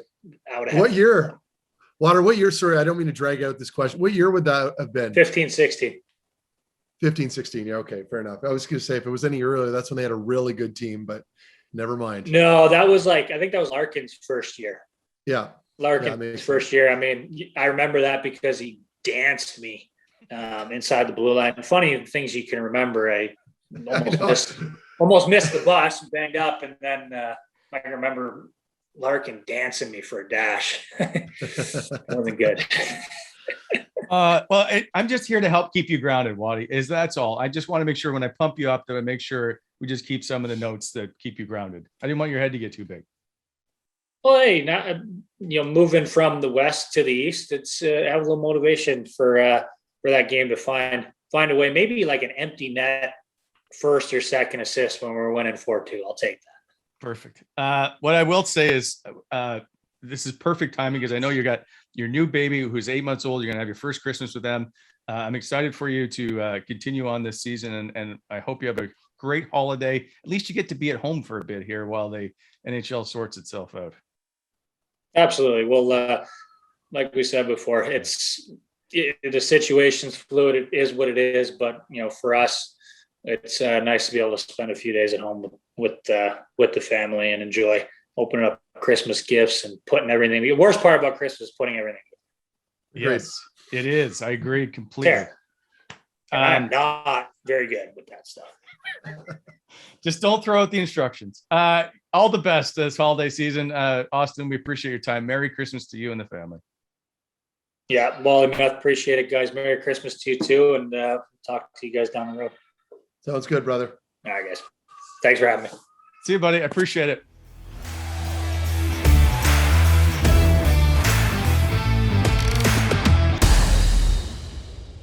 Welcome back to the show, and a special thank you to Austin Watson and Nick Paul, of course. Time now to bring in our good friend, Santa's helper, Craig, by the way, brought to you by gongshowgear.ca. Still, go to gongshowgear.ca and pick up your Wally and Methot merch, or if you need a new bucket or a new toque or some mitts, all that stuff, shop at gongshowgear.ca, our good friends. Okay, I don't know, Elfie, what do we call you? Just Craig is fine. I'll put a hat on. That's all. That's really the only thing that's changed is I'm wearing a hat. So nobody put on another sweater. So hurtful. Yeah. Well, hey, you know what? We're going to do some Christmas stuff, so at least we'll do that. Besides, I mean, some people can see it. Some people can only hear us. They're going to hear that I'm wearing a hat, and that's not that exciting. But so we're going to give everybody a little some Christmas stuff to talk about here. So I just kind of put some random Christmas questions, a little bit rapid fire. I just want to get your take. A lot of them are opportunities for hot takes around the holidays. Some of them I just maybe some you guys can give me some little stories or something. But we'll start with the food stuff because we didn't ask Dodson Watson about his favorite snack, so we'll talk about snacks. Too. What do you think it would be? What do you think his favorite snack would be? He'd be no out idea. there. Yeah, I'm gonna have to say that and find out.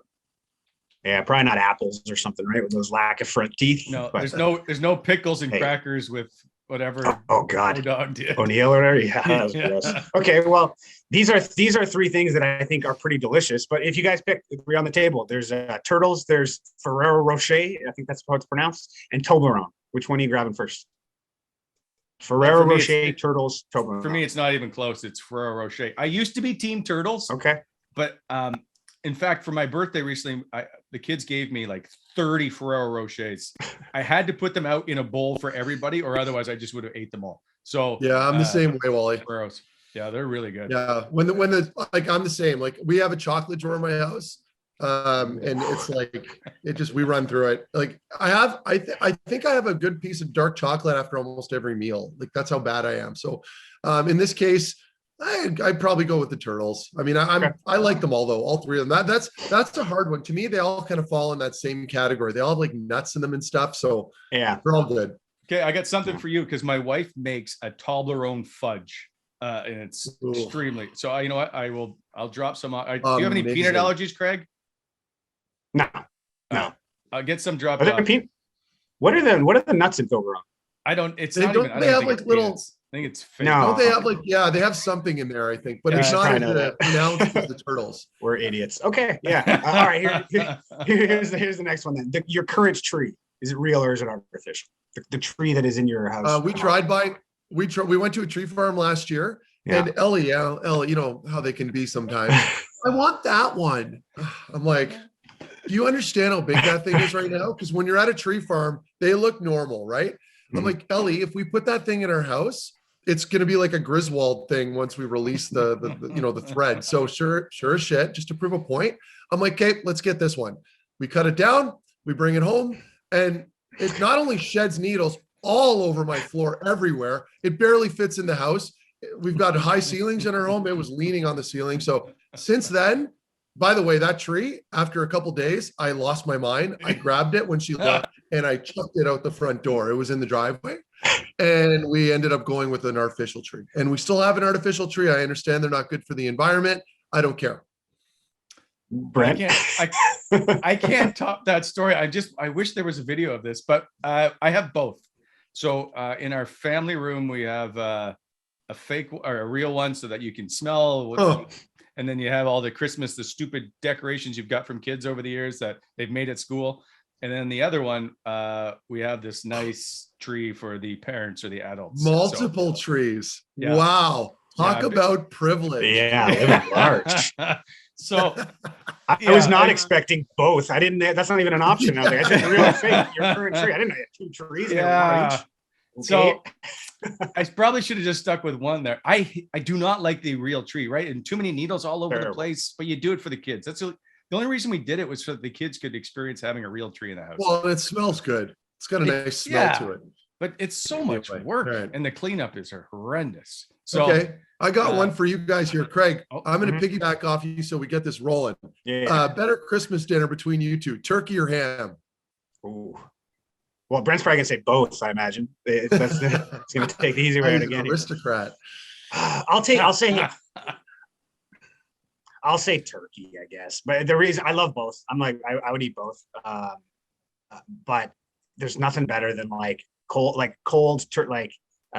it's winter out, a nice turkey, tons of leftovers. Not that you can't have leftovers with ham too, but Wally, what are you cooking? Are you cooking a turkey? No. So do I have to explain this?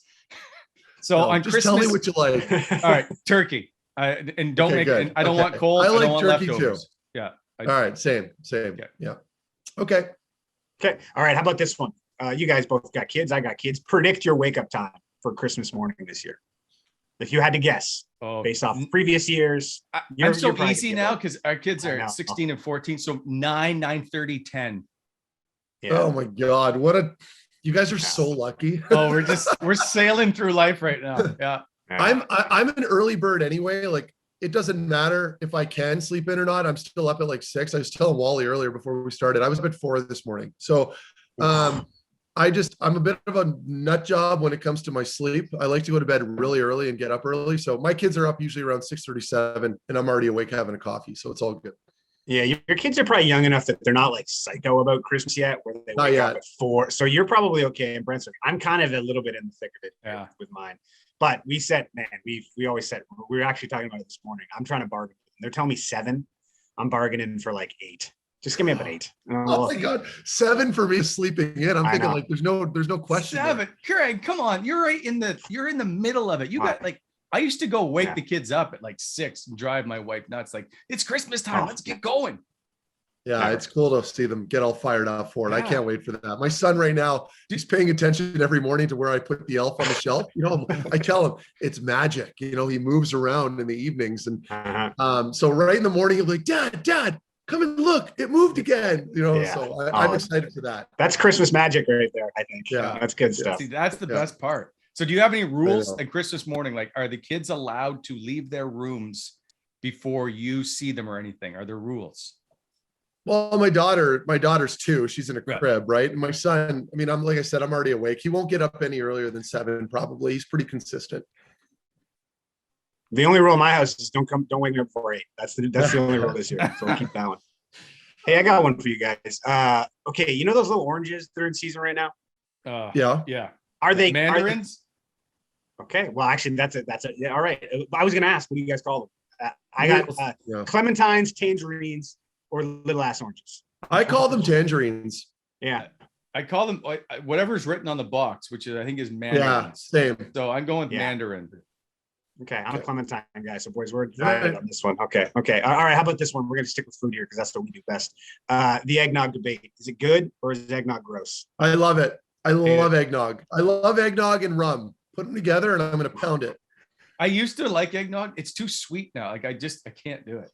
Yeah.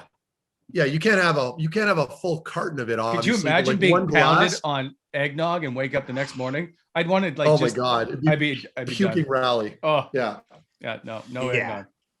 Okay. Well, I'm going to vote gross because it's not for me. So, okay. Have you had the Farm Boy one? No, that's the thing is I don't. I've heard the Farm Boy one. I've had them all. Okay. Yeah, they're really good. Okay.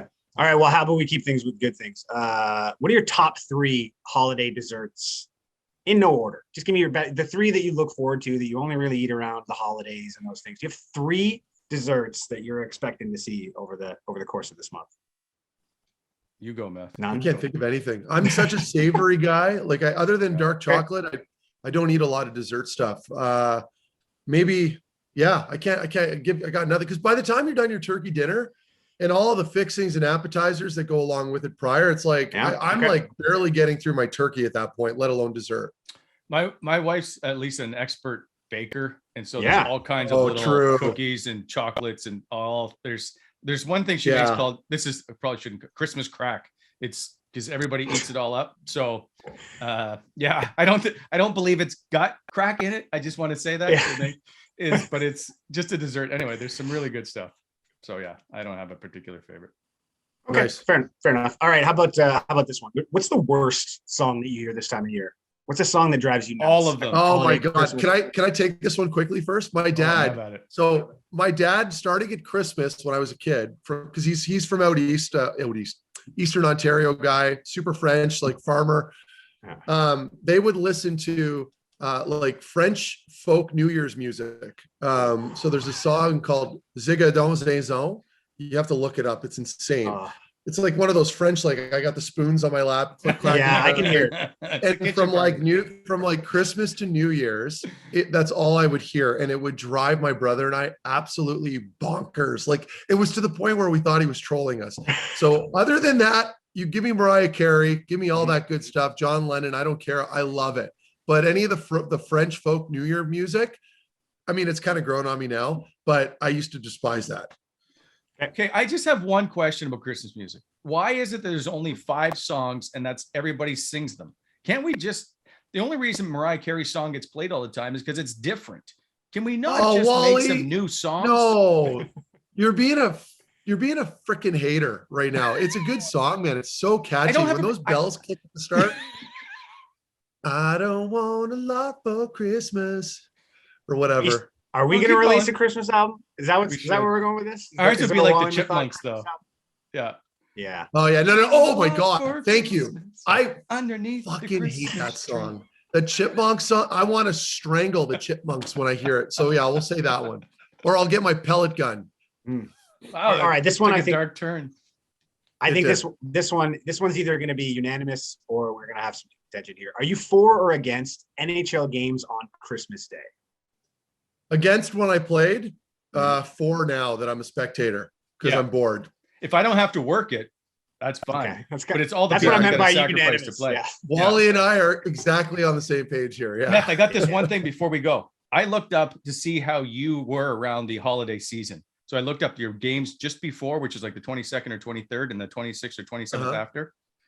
You're a combined 3-7-2, 1 assist in 7, 10, 12 games. Not a holiday guy. Well, you know what? A lot of that was was that Ottawa Senators or all the games, including Columbus? It goes from 08 to 2016. So there would be well, in Columbus, I would look forward to the break, right? Because like you're away from home and you're young, and so your mind wasn't really there. But I'd be curious to see what the contrast would be between the Columbus numbers and the Ottawa numbers. So there's some homework. When did you come to Ottawa again? 2012. Yeah. So your first 4 games on the 23rd or 22nd are 0-4. Good. Yeah. So that would be, they're all Columbus games. Yeah. Yeah. You mailed it in. Anyway, I just thought I nailed that it. happy note. Yeah. Okay. We can call it there. By the way, before, just a thank you to all our sponsors, because as we get to the holiday season, of course, Whitewater and Sports Interaction and BEI, and of course, Gong Show, all these guys that take care of us. Thank you to them, but also a thank you to all of you who have started to listen and tune in and write comments and interact. All that stuff is phenomenal. To everybody that's helped out the show, that's a huge thank you to all of them. And to you two clowns, thank you to you two. And I hope you have a great holiday because you guys have deserved it. Thanks, Wally. Thanks, Craig. Yeah, right back at you, boys. Merry Christmas, everybody. Happy holidays. We will see you on Monday.